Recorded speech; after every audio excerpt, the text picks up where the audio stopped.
Brasília. Visão profética de Dom Bosco. Sonho revolucionário dos Inconfidentes. Pensamento republicano. A ideia de interiorizar a capital do país resistiu ao tempo. Nasceu na colônia, atravessou o Império, tomou forma na República. A primeira Constituição republicana, em 1891, previa a demarcação de uma área de 14.400 quilômetros quadrados para que nela fosse instalada a futura capital federal. No ano seguinte, Floriano Peixoto criaria a Comissão Exploradora do Planalto Central, para estudar o local onde 60 anos depois, Brasília seria construída.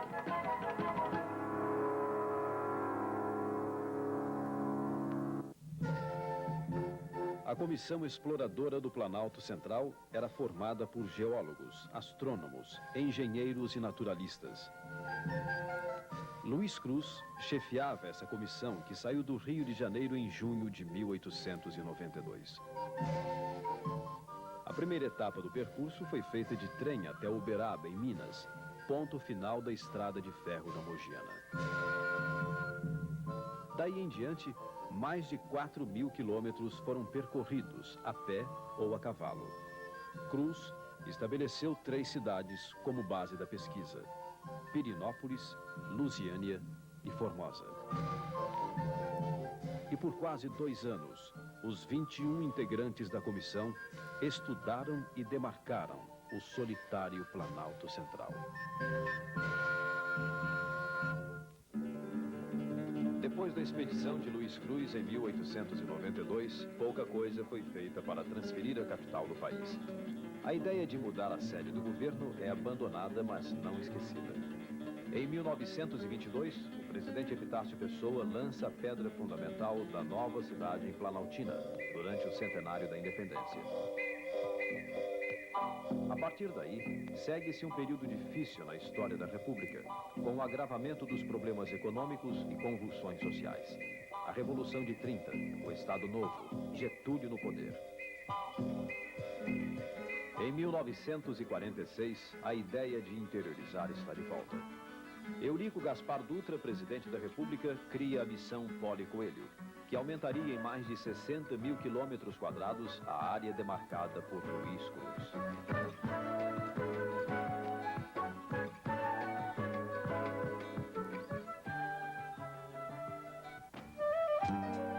Dirigida pelo general Djalma Poli Coelho, a missão criada por Eurico Gaspar Dutra percorreu por 21 meses o Planalto Central. A comissão visitou as regiões de Formosa, Planaltina e Corumbá de Goiás, recolhendo dados geográficos e geológicos. A escolha de Poli Coelho, engenheiro militar, recaiu sobre o quadrilátero antes demarcado por Luiz Cruz em 1892.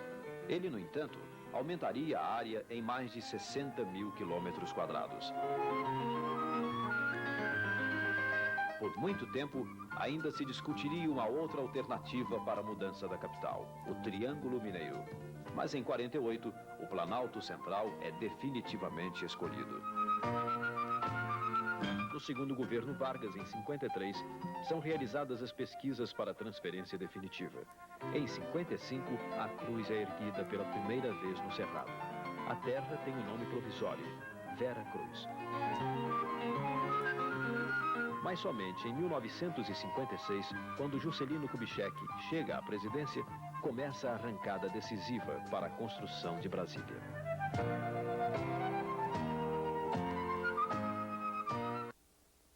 Nascido em Diamantina, no interior de Minas Gerais, Juscelino Kubitschek teve uma rápida ascensão política. Deputado estadual, prefeito de Belo Horizonte, governador de Minas e presidente da República. Foi durante a campanha para a presidência, num comício em Jataí, Goiás, que JK se comprometeu em cumprir a Constituição e transferir a capital do país para o Planalto Central. Até aquele momento, no programa de governo de Juscelino, não havia nenhuma referência ao assunto, mas ele prometeu. Se eleito, construiria a nova capital e faria a mudança da sede do governo. De fato, ao assumir a presidência em 56, JK incluiu no seu plano de metas como prioridade a construção de Brasília. Em setembro do mesmo ano, era criada a nova Cato. A ela caberia o planejamento e a execução do projeto da nova capital da República.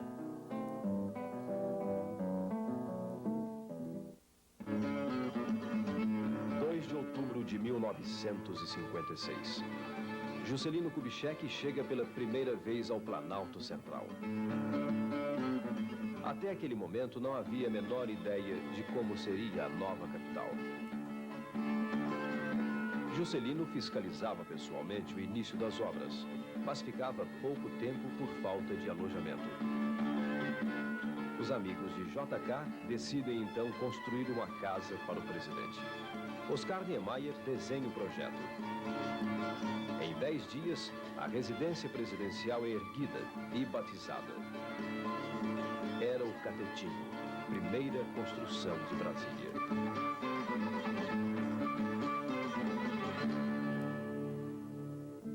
O concurso para o plano piloto foi lançado em 1956. A cidade nascia sem que se soubesse como seria sua forma definitiva. A princípio, a ideia era fazer um concurso internacional, mas a proposta foi logo abandonada. Era preciso uma solução nacional. O concurso pedia o traçado básico da cidade com a indicação dos principais elementos da nova estrutura urbana. Para o vencedor, um prêmio, 1 milhão de cruzeiros. 26 estudos foram apresentados. Foi escolhido o projeto do urbanista Lúcio Costa. Como ponto de partida, a cruz, o gesto primitivo de quem toma posse de algum lugar. Fundamentalmente simples, arrojada, a ideia foi considerada uma obra de arte. Brasília seria uma cidade fora dos padrões convencionais. Uma cidade planejada para o futuro, o centro das decisões do país.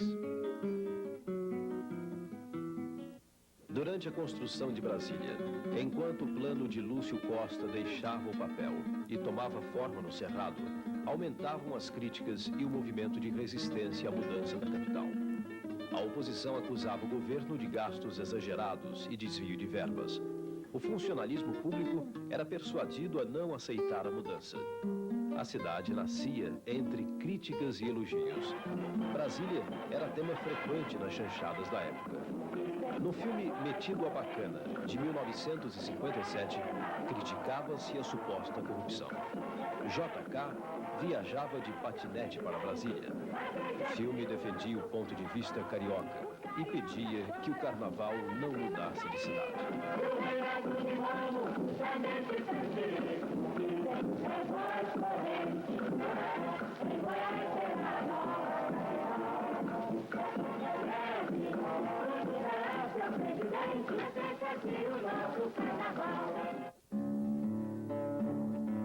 Brasília foi construída em apenas 3 anos. Um personagem é fundamental para a realização desse sonho, o candango. A palavra candango, de origem africana, quer dizer desprezível, sujo.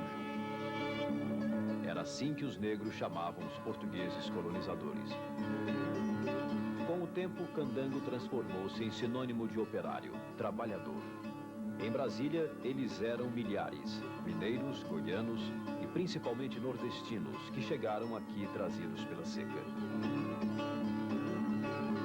O candango vinha sem bagagem, com a roupa do corpo, em caminhões, a pé, a cavalo. Com ele chegavam também as primeiras atividades comerciais.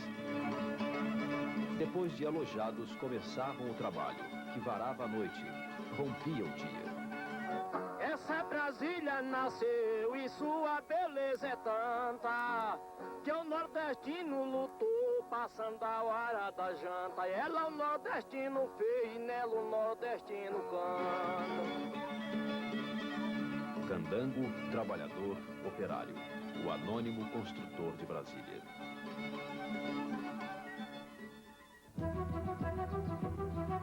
A construção da cidade prossegue em ritmo acelerado.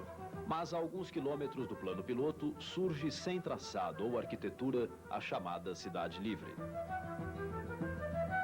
Numa atmosfera de euforia, mascates, operários, comerciantes e aventureiros fariam surgir a primeira favela de Brasília, hoje o Núcleo Bandeirante. Vivia-se numa perigosa promiscuidade, provisória, porém alarmante. Poucas mulheres se aventuram a morar na Cidade Livre, mas elas viriam em 58, entre os 5.000 nordestinos expulsos pela seca.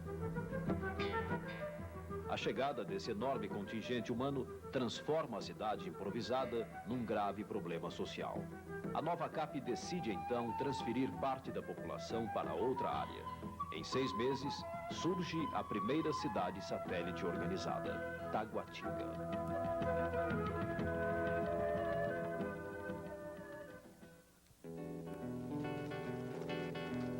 Dos traços de Lúcio Costa e da arquitetura de Niemeyer, surgiram os elementos de formação da poesia de concreto armado, cimento, pedra e ferro.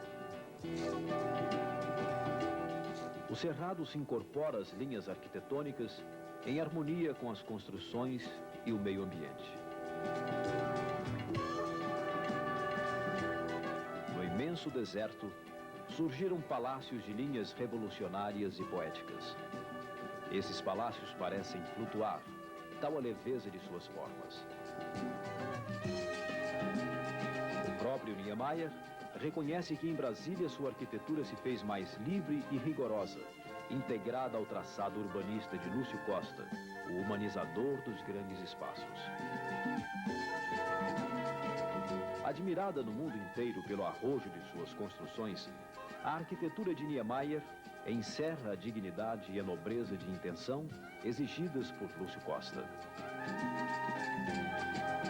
Dos traços imaginários que Niemeyer desenhava no ar, concretizou-se a arquitetura do ano 2000, na extensa vastidão do Planalto Central.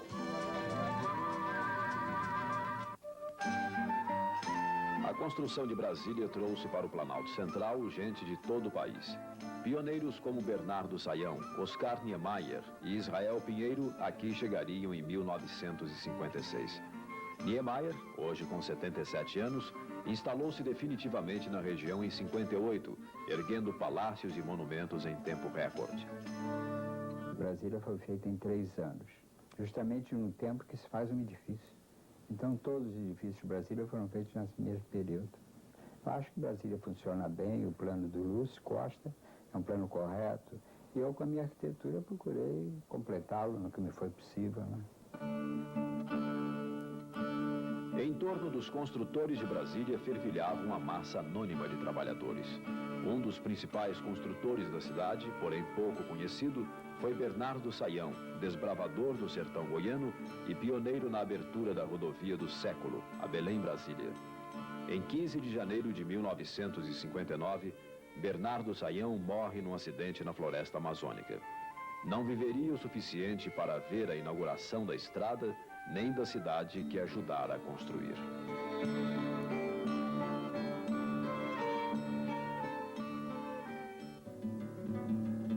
Em 1959, ainda durante a construção, Brasília comemora pela primeira vez o Dia do Trabalhador. Milhares de operários se concentraram na Praça dos Três Poderes. O presidente Juscelino Kubitschek chega em jipe aberto para falar aos candangos. A esplanada dos ministérios era um imenso canteiro de obras. As estruturas metálicas dos edifícios brotavam do chão. Em seu discurso desse dia, JK lembra da oposição dos que não acreditavam na mudança da capital e faz uma revelação aos trabalhadores. Se os primeiros anos de seu governo foram de lutas e sacrifícios, os últimos seriam ainda piores. 1º de maio de 1959. Pela primeira vez, o Dia do Trabalhador é comemorado no Planalto Central.